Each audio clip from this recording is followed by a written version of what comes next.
Hello everybody and welcome to New Eridu, the central hub of Zenless Zone Zero's current storyline. Since you decided to watch this video, I'm going to assume that you've already played through the story and are just looking to jog your memory or see what you might have missed, which is great because that's exactly what we're going to do today. This video contains a quick recap of the prologue in Chapter 1, highlighting all of the important events, characters, and lore bits that show up along the way.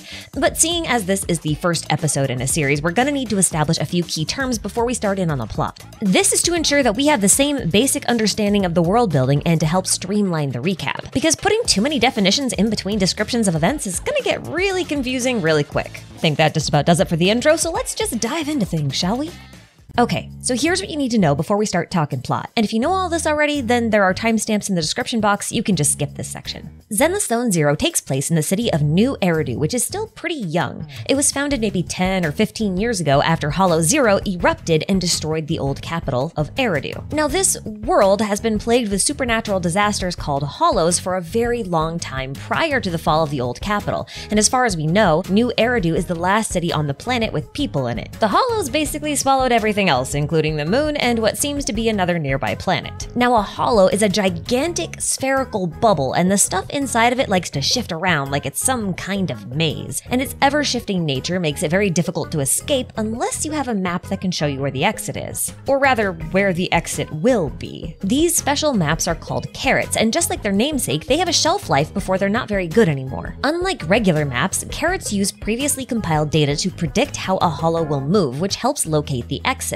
Over time, the predictions become less and less accurate until the carrot is rendered completely useless. If your carrot expires while you're in the hollow, then you're kinda stuck there. And to make matters worse, hollows are full of a mysterious substance called ether, which can materialize into monsters called ethereals. The overexposure of ether to any sentient life form like humans, thyrans, or even AI robots can cause corruption and then mutation, turning that life form into an ethereal. There's no recovery from this, so if you're stuck in a hollow, you've got a time limit before you're toast. This is also why in New Eridu you see a lot of people using analog and retro technology.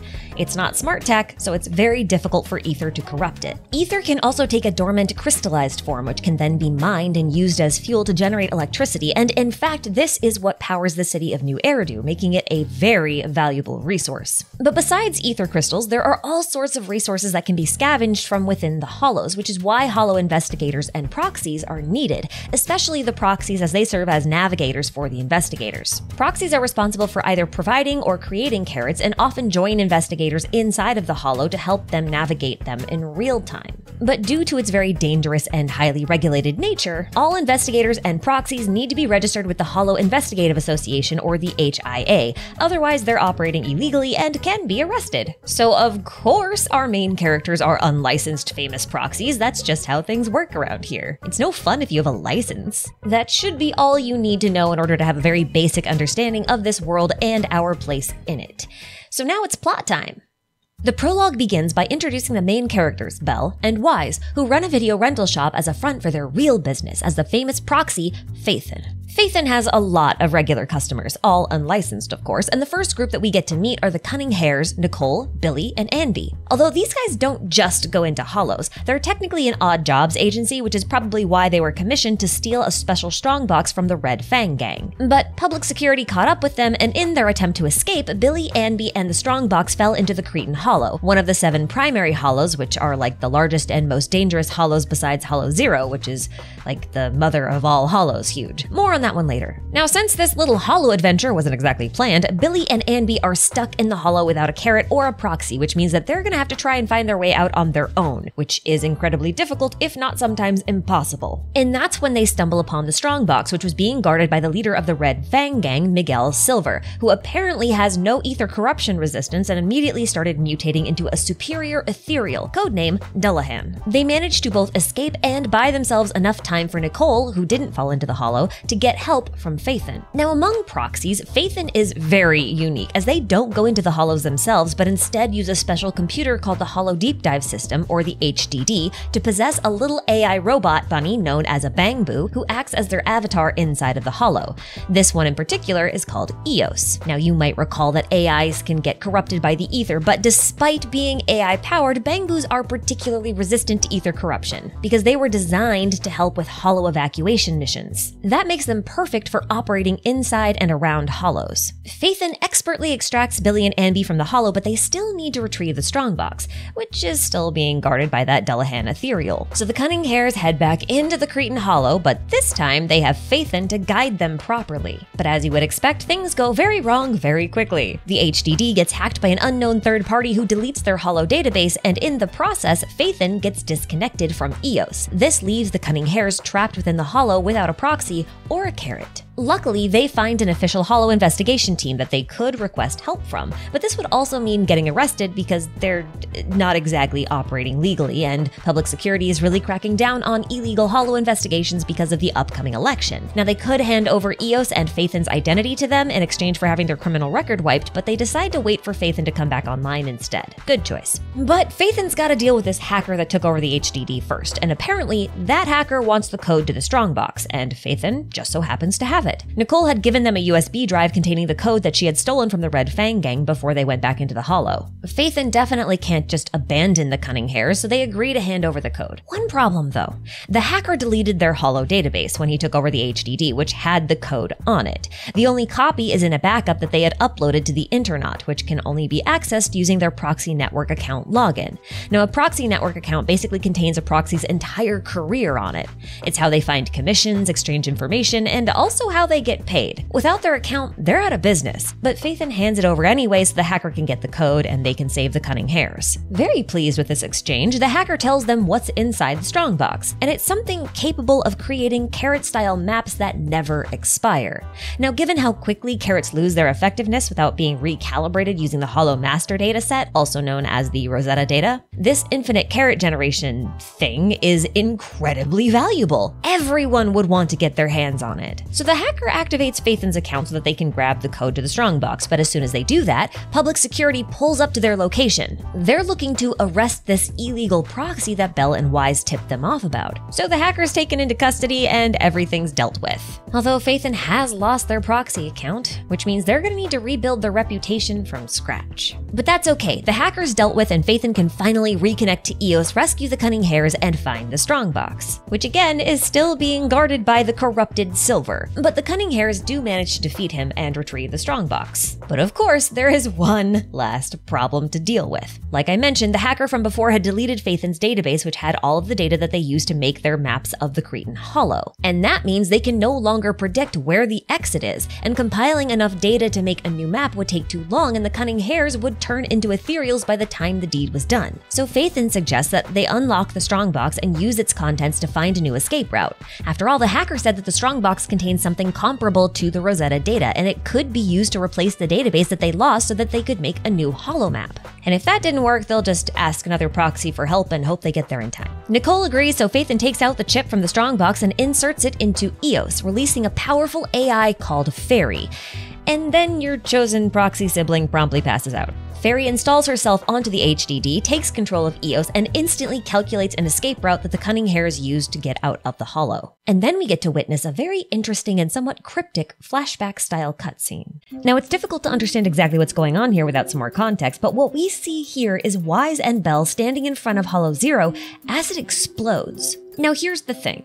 This event definitely hasn't happened yet. See, the last time Hollow Zero erupted was around 10 to 15 years ago when it destroyed the old capital, so Bell and Wise would have had to have been noticeably younger than they appear in this scene, like 13 to 14 at best, and we do have a single photo of the siblings from around that estimated age, and Bell wore her hair in a very different style back then. Hair is a pretty weak argument, I know, but just roll with my anime logic, okay? The other reason why I'm so sure this event hasn't happened yet is because of the Shiyu pillars that are present throughout the clips. The Shiyu pillar technology is, as far as we know, unique to New Eridu, because it was supposedly a breakthrough technology developed by New Eridu's founders as a means to keep the city safe and the hollows under control while providing the young city with a steady supply of electricity. We'll talk more about Hollow Zero in its own video. But that basically means that this clip is a vision of future events. And from this, we can deduce that this hollow eruption, as I'm gonna call it, is what Wise and Bell are trying to investigate, and perhaps even why they became proxies in the first place. It is the best way to get your hands on a lot of hollow data, after all.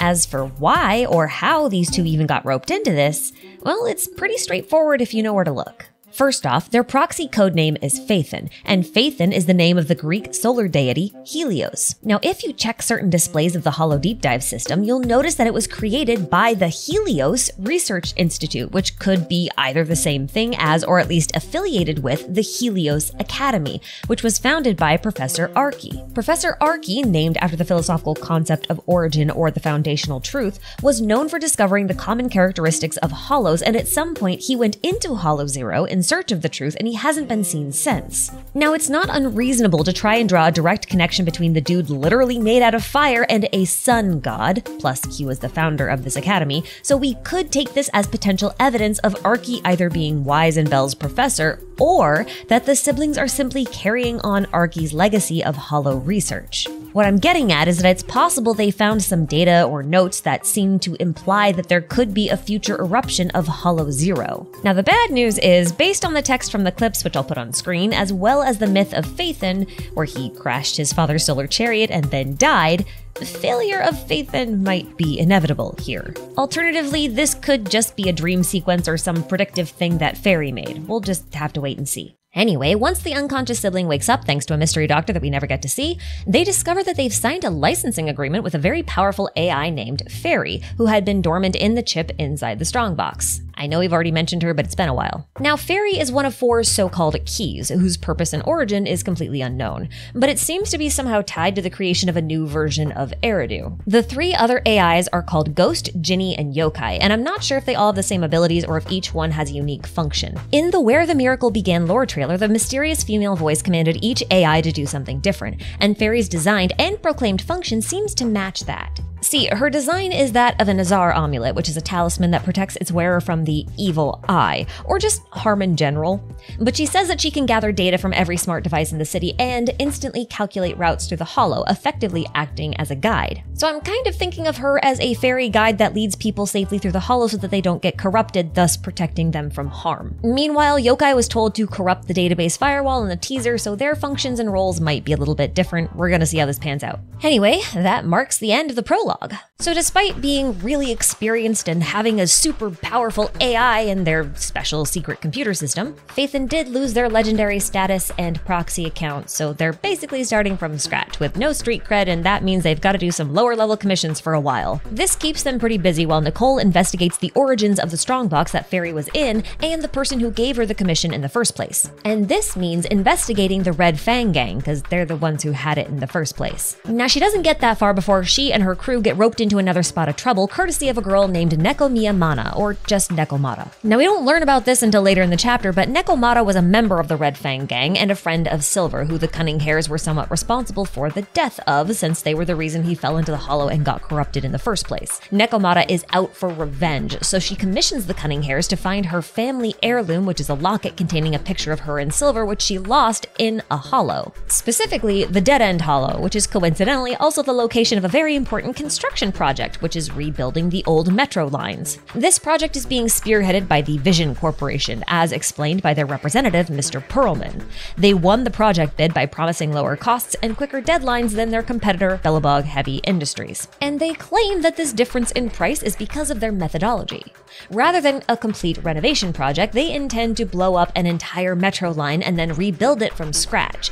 But this, of course, means they'd have to relocate a lot of the people who are living in the general areas so that they're not in the blast zone. But of course, they didn't do that. There were tons of people still trapped in the blast zone. The Cunning Hares stay behind to talk to the people, while Nekomata goes to seek help from Phaethon. Nekomata doesn't give them the whole story at first, so they only succeed in delaying the train that's full of explosives, and in the process, they learn that Vision dressed up a bunch of mercenaries as public security officers who were supposed to surround the civilians while making false promises about evacuating them when the time was right. So the civilians have fake police on one side and the Dead End Hollow on the other. So it's time for a new plan. This time, Phaethon decides to hijack the train full of explosives, then use that same train to carry the civilians to safety through the tracks that cut through the hollow. But after they take Mr. Perlman hostage, one of Vision's employees blows up the tracks, rendering the train completely useless. And during the hijacking, Nekomata has a change of heart while watching the Cunning Hares try to save all of those innocent people. So she gives up on her revenge plans and takes Mr. Perlman with her as a hostage so she can bargain with Vision,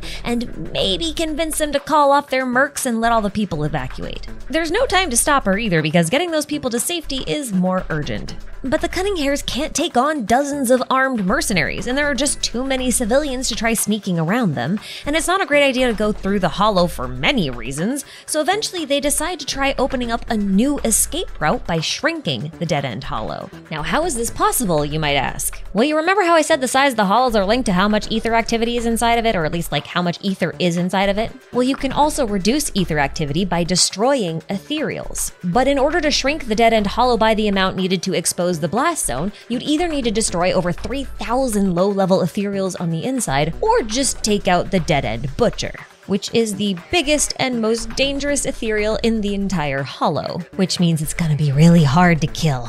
So they lure it into a dead end, haha, very funny, and then they pin it down using Vision's train that was full of explosives. Then they use Anby's sword as a lightning rod in order to detonate those explosives, and boom, no more butcher. This is predictably enough to shrink the hollow enough so that the citizens can get to safety, and then they show up exactly where Nekomata was negotiating with Vision, because they were going through train tunnels and she was negotiating at a train station, so that makes sense. Now, Sarah, who is Vision's real representative, is not too pleased about all of this and is about to have all of her men gun everybody down. But thankfully, our heroes called in public security and the press, who arrest all of Vision's employees except for Sarah, who escapes, of course, and they take them into custody. Celebrations ensue, and Nekomata has a change of heart about her revenge. The Cunning Hares are good people, and technically, Silver's corruption was an accident. Besides, people don't recover from corruption once the ether crystals start spreading. There wasn't much the Cunning Hares could have done.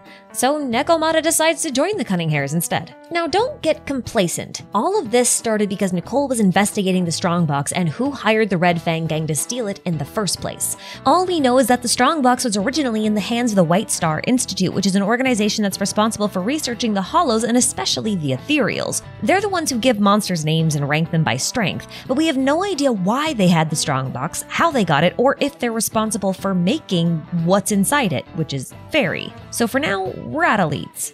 At least until Chapter 2, which we're gonna save for next time. And let me just say that while a lot of the events in the prologue in Chapter 1 seem kind of random and meaningless, the reason why I'm being so thorough with the recap is because everything I've mentioned thus far comes up again, and it matters. Yeah, even the silly stuff matters. So that'll do it for me for today. A special thanks to all my members for supporting the channel. The budding scholars are currently on screen, so say hi. And of course, a big thanks to you for watching.